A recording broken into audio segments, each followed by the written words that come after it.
There are the teams that have spent the most money so far in free agency, and this is always kind of an awkward spot to be in because we often say that free agency is fool's gold, that teams can't go out and buy a championship in March. But then, after the first couple of days, who have improved themselves the most in free agency? Even though, buyer beware. But for Saquon Barkley and the Eagles last year, there really isn't a clear example. And Tom Brady, but that wasn't traditional free agency. That was just guy moving on late in his career. Contract expires, somebody's trying to get paid. It's hard to go out and buy up players like that because the best players typically don't change teams. With all that said, which teams have improved themselves the most in free agency so far this year? That's today's draft. Chris, you're up. Well, I'm going Patriots right off the bat.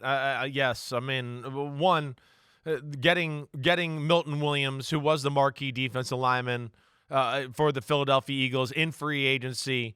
They need difference makers up front, right? So from that standpoint, I love that. And yeah, they paid a lot for him, but damn, he's a good player. And you want to win the trenches, you got to pay up to get some of these guys. Harold Landry on top of that. Right, that was another one, to me, one of the best value signings you could have got out there. As far as a guy off the edge, still can get after the quarterback, do all those type of good things. Got a tackle that helps them out for the future here too. Right, as a whole, I feel like Mike Vrabel and company are definitely making the right moves there in New England to set themselves up to have a good first year.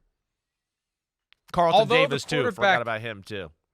Although the quarterback position has been decimated in Minnesota from the veteran perspective, they really didn't expect most of those guys, if any of those guys, to be back the way things were going and the way that we believe that J.J. McCarthy is being prepared to take over. And maybe they're not done. Maybe they will add Aaron Rodgers. But the rest of the team, the Vikings, are addressing the deficiencies. We talked about the changes in the offensive line, the two guys from the Colts. Big. The new defensive tackles, keeping Byron Murphy. That's part of free agency, digging deep to pay a guy market value or close to it to stick around.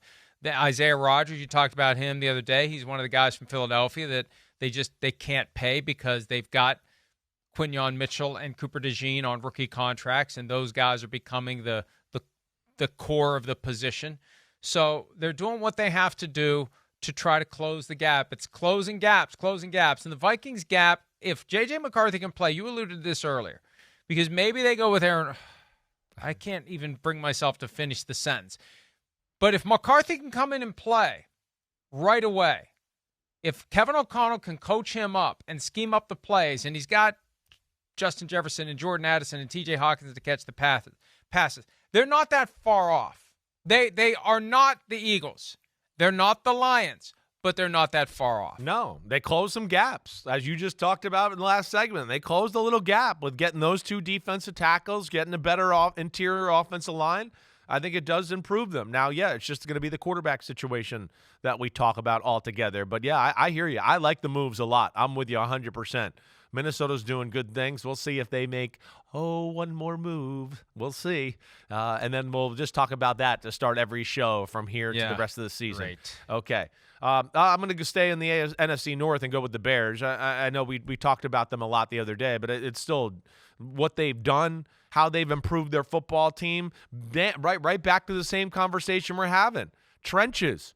Ben Johnson, Ryan Poles, getting interior offensive linemen to make Caleb Williams feel comfortable and protected so they can run the football. And then on the opposite side of the ball, do the same thing, right? Grady Jarrett, bam, right off the bat, get him.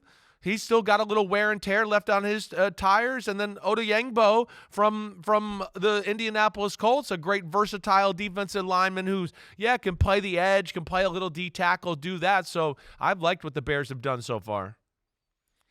I'm going to throw a curveball at you here. Throw me a curve. Because we talk about teams trying to close gaps at the top. How about teams that are trying to close gaps at the bottom, who are among the worst franchises and trying to kind of pay their way out of that group of 10 teams you don't have to worry about? The Tennessee Titans. Okay. Is that what you think where I was going? I wasn't sure. I wasn't sure where you were. I was there, maybe Carolina. I wasn't sure what you were going to do there. Well, that's the other alternative in that neck of the woods. They add left tackle Dan Moore, which tells you they're thinking seriously about drafting a quarterback. Their offensive line is not horrible, and now they've got a left tackle that they've paid, a good money to, $20 million a year on average. Cody Barton gets added. They extended a couple of guys. They add Sebastian Joseph Day to a 1-year, low money deal. Xavier Woods was just signed last night. He's a guy that's been around. Yeah. He's, on the line of maybe a little bit too aggressive. Right. He's the guy that ended Chris Olave's season last year. But it just feels like, the Titans aren't just saying, we accept the fact that we suck and we'll try to make our team better in the draft. They're going out there and they're making moves that may hint of, a desire to at least give it a serious try. They got a new stadium opening. They get Cam Ward. If that's where they go with the first overall pick, they're trying to become relevant again. And it's just, for most of the past 12 years, it just feels like, even when they were the 1 seed, like the Titans are just kind of there. I don't know if it's the uniforms. I don't know if it's the name. I don't know if it's just the vibe. It shouldn't be that way, not in Nashville. And maybe it all changes once they start hosting Super Bowls, but they just feel like a team that's just kind of blah and kind of there. And, these moves aren't going to make headlines, but I just feel like it's an effort by the Titans to try to, crowd into the AFC South with the Texans and the Jaguars and the Colts. Yeah, they need to. I think we all feel like it's a dicey year for the head coach and the way it looked the first year, where they got to play some good football. So they got to do something there. And, improve the team that way. There are some pieces you like. Certainly the O-line, it looks like it's got potential as we go forward. The running backs there are pretty damn good. We know they got one big-time difference-making receiver. Defense is a little bit of work in progress all the way, but the big thing is going to come down to what they do at the quarterback position, what they do at pick number 1.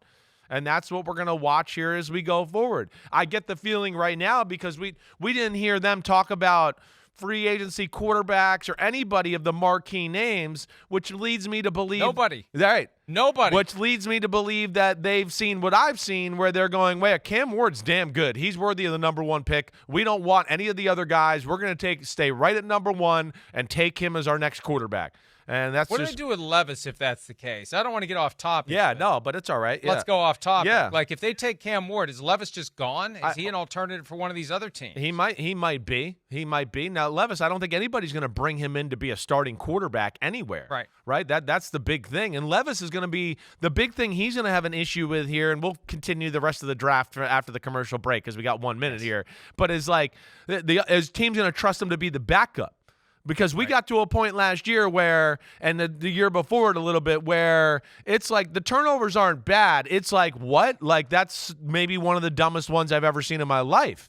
That's what it's gotten to. And that's Carson hard Wentz-ish. Right. Carson Wentz, Jimmy Garoppolo-ish at times, all of that crazy crap. And that's going to scare teams from making him a backup. One last point about the Titans, too. Yeah. Mason Rudolph was the quarterback they brought in last year to compete with Will Levis, and he actually, played some. If the Steelers don't land Aaron Rodgers, there is a set of facts where Mason Rudolph returns and is the starting quarterback for the Pittsburgh Steelers in 2025. Yikes. Yeah. All right, there are the selections so far, the most improved teams to date in free agency, which began Monday at noon. Contracts officially can be signed today at 4 p.m. Eastern. Chris, who you got in round 3? I'm going to go to the Houston Texans. Again, I think more maybe about just I'm impressed by their aggressive nature, the fact that they're always looking forward for the future, the trading of Laramie Tunzel, acquiring picks there. Okay, also finding value deals with veteran players who might be coming to the end, but you look at it and go, oh, I think they got another year or two left in them. But, hey, trading for C.J. Gardner-Johnson, that was huge. Justin Watson at receiver to round out a group that's not real deep there. That's good. And to get Christian Kirk in a trade was phenomenal. So I look at those type of moves. And then guys like Mario Edwards and Sheldon Rankins and Derek Barnett, who still can play and do some things to add to your football team, are not superstars, but add good depth and variety. I like what Houston's doing for now and the future. I'm torn between the Jaguars and the Panthers, the two teams that entered the NFL together. I'm trying to give some of the teams. You're trying to be nice here. You're being nice. Wow. I'm trying to be nice today. Yeah. I'm trying to be positive so that the football gods don't drop Aaron Rodgers. Too late. Into Too purple. late. They've already heard all your crap. The Panthers are really at least trying, and they wanted to get Milton Williams. Yes, they thought they did. they had him until the Patriots swept in. They have spent on some guys. Now, they may have spent too much on J.C. Horn, but they're betting on the projection. And we know how these deals go. 4 years, $100 million. No, it's going to be 2 years if it doesn't work out, because the team's always got the ability to tear up the contract when the player doesn't. If the player outperforms it, tough crap. If the player underperforms it, see you later. We tear it up, and off we go. But the Panthers, at least, not content to be bad, trying to be good. Hopefully we weren't bad today. I outperformed the show. I want a new contract, Florio. Now. Hi, it's Mike Florio. Thanks for watching PFT on YouTube. Hit subscribe for the latest news and analysis from Pro Football Talk.